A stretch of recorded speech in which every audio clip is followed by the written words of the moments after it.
ವಿಜಯಪುರ ನಗರದ West end bar ಹತ್ತಿರ ಇತ್ತೀಚೆಗೆ ಕ್ಷುಲ್ಲಕ ಕಾರಣಕ್ಕಾಗಿ ನಡೆದ ಕೊಲೆ ಪ್ರಕರಣಕ್ಕೆ ಸಂಬಂಧಿಸಿದಂತೆ ಇಬ್ಬರು ಆರೋಪಿಗಳನ್ನು ಬಂಧಿಸಿ ನ್ಯಾಯಾಲಯಕ್ಕೆ ಹಾಜರುಪಡಿಸಲಾಗಿದೆ ಎಂದು ವಿಜಯಪುರ ಜಿಲ್ಲಾ ವರಿಷ್ಠಾಧಿಕಾರಿಗಳಾದ ಋಷಿಕೇಶ್ ಸೋನಾವನೆ ಅವರು ತಿಳಿಸಿದರು.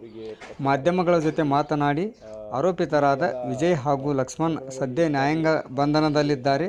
ಕ್ವಾರ್ಟರ್ ಮದ್ಯಕ್ಕಾಗಿ ನಶೆಯಲ್ಲಿ ಸ್ನೇಹಿತನನ್ನೇ ಕೊಲೆ ಮಾಡಿದ್ದಾರೆ ಎಂದು ತಿಳಿಸಿದರು.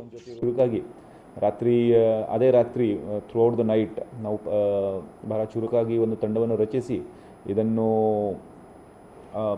ಪತ್ತೆ ಮಾಡೋಕ್ಕೆ ಆರೋಪಿಗಳನ್ನು, ವಿಶೇಷವಾಗಿ ವಿಜಯ್ ಅದು ಇರುವಿಕೆ ಬಗ್ಗೆ ಪತ್ತೆ ಹಚ್ಚಲಿಕ್ಕೆ ಒಂದು ತಂಡ ರಚಿಸಿ ಅವರಿಗೆ ಪತ್ತೆ ಕಾರ್ಯಕ್ಕೆ ಕಳಿಸಿರ್ತೀವಿ. ಈ ಎಲ್ಲ ಪ್ರಕರಣದಲ್ಲಿ ಈಗಾಗಲೇ ಇಬ್ಬರಿಗೆ ನಾವು ದಸ್ತಗಿರಿ ಮಾಡಿದ್ದೀವಿ. ಅದರಲ್ಲಿ ಒಬ್ಬ ವಿಜಯ್ ಅಂಗಡಿಗೇರಿ ಮತ್ತು ಅವನ ಜೊತೆ ಇರುವಂಥ ಅಪ್ಪು, ಇವನ ಹೆಸರು ಲಕ್ಷ್ಮಣ್ ಭೋಜನಾಯಕ್ ಅಲಿಯಾಸ್ ಅಪ್ಪು, ಇಬ್ಬರಿಗೆ ನಾವು ದಸ್ತಗಿರಿ ಮಾಡಿದ್ದೀವಿ. ಮತ್ತು ಇನ್ನೊಬ್ಬ ಆರೋಪಿ ಇದರಲ್ಲಿ ಇನ್ನೂ ಅರೆಸ್ಟ್ ಆಗಲಿಕ್ಕೆ ಬಾಕಿ ಇದೆ. ಅವ್ರಿಗೆ ಕೊಟ್ಟ ಮಾಹಿತಿ ಪ್ರಕಾರ ಅದರಲ್ಲಿ ಬಾರಲ್ಲಿ ಏನೋ ಸಣ್ಣ ವಿಷಯಕ್ಕೆ, ಅದು ಎಕ್ಸಾಕ್ಟ್ಲಿ ಯಾವಾಗಿದೆ, ಬಿಲ್ ಪೇ ಮಾಡುವ ವಿಚಾರಕ್ಕೆ ಅಥವಾ ಯಾವುದೇ ವಿಚಾರಕ್ಕೆ ಜಗಳ ಆಗಿರುತ್ತದೆ. ಮತ್ತು ಕುಡಿದ ಅಮಲಿನಲ್ಲಿ ಇವನು ವಿಜಯ್ ಇವನ ಮೇಲೆ ಹಲ್ಲೆ ನಡೆಸಿರ್ತಾನೆ. ಅದರಲ್ಲಿ ಮೂರನೇ ಆರೋಪಿ